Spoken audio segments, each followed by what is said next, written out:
Hey, I understand you just broke a spring and you're searching the internet and you're just trying to find the right one for your particular door. I know it's a really daunting task, so at American Garage Door Supply, we put together a tool on our website to help you find that exact spring and save some money in the meanwhile. The spring tool is super easy to use.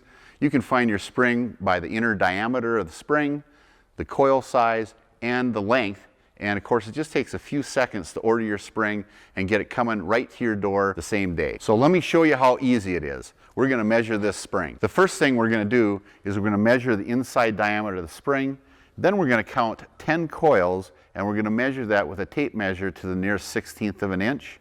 And then we're going to measure the overall length of the spring. And we're just going to measure the spring wire itself and not the cones of the spring. Once we have those measurements, we're going to plug those into the spring finder tool at AmericanDoorSupply.com, and voila, the spring tool is going to return the spring that you need for that particular door. It also is going to give you the inch pounds per turn and the number of turns for that spring. The last bit of information we need is whether the spring is a right-hand wound or a left-hand wound. We've got a chart on our website that shows you which is which, whether it's a left-hand wound or a right-hand wound spring. Do you have a torsion spring replacement project or any other door project that you need to get done? Check us out at AmericanDoorSupply.com. You'll be glad you did.